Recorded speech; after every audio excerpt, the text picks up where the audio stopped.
United Kingdom at 2023. Let's get into the details. If you're looking for some online tax calculators, whether it's UK or US, feel free to hop over to our website using that QR code just right there, or the link will be in the description box as well.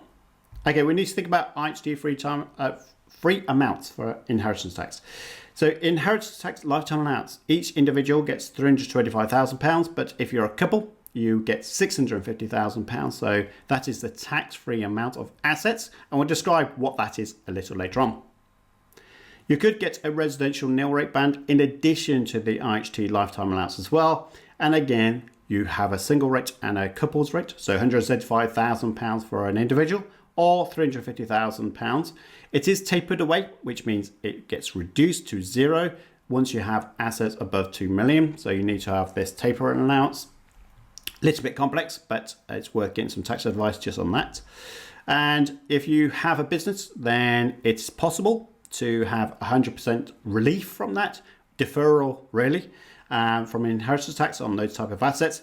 Or if you've got agricultural assets, again, or business activities, then you can get a reduction of 50% there as well. Get some tax advice from us using that QR code, or the link will be in the description box below. So let's have a look at IHT. How is it calculated? What do you need to do here? So let's start with an example. We've got a couple with £2.2 million worth of assets, but they have debts. Now, one thing about debts is it does reduce your asset base, and you pay inheritance tax on net assets, not on gross assets. So the more debt you have, not advocating you get more debt just to reduce IHT, but it's a good way of reducing IHT.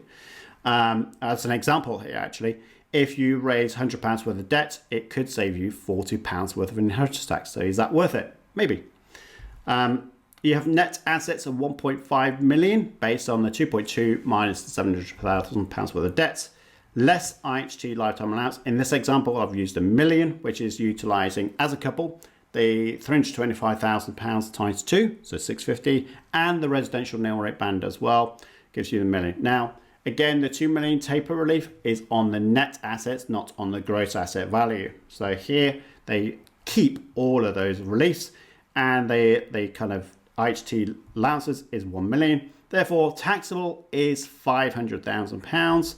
Now, what we need to think about, this means that £200,000 will be payable on assets, which is 9.9% of the £2.2 million worth of assets that I started with. 9% is a significant amount of money that you will be paying, and it is optional. Inheritance tax, like capital gains tax, is very much optional. There are many ways of mitigating that, so make sure you get some tax advice to explore that.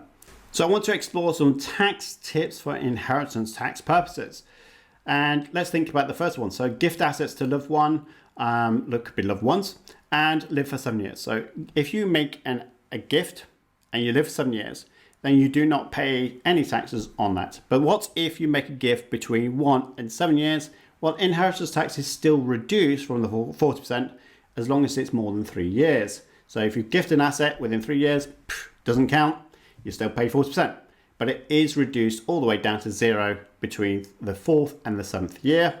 And then after that period of time, no tax at all. Convert investments into trade. One of the things I keep telling my clients is that people are building up buy-to-let property investments, which is quite passive and therefore is not going to be considered a trade, and therefore inheritance tax is due on it. But if you convert some of those investments money into trade, so property development, or you create a new business, then there are ways of shifting that money from a taxable event for inheritance tax purposes to a non-taxable event, and therefore saving inheritance tax. Invest in pensions. The more money you put into your pension, currently it's outside the scope of inheritance tax, so you do not pay inheritance tax, I should say, on your pensions. And leave the country. Do what I did. I moved from the United Kingdom over to Spain. Lots less inheritance tax over in Andalusia, where I am in Spain. I'm not going to go to the details, by the way, but maybe you want to think about leaving the United Kingdom to get a better tax haven for inheritance tax purposes. If you need a broker, mortgage broker, then feel free to use that QR code just there, or the link will be in the video description box as well.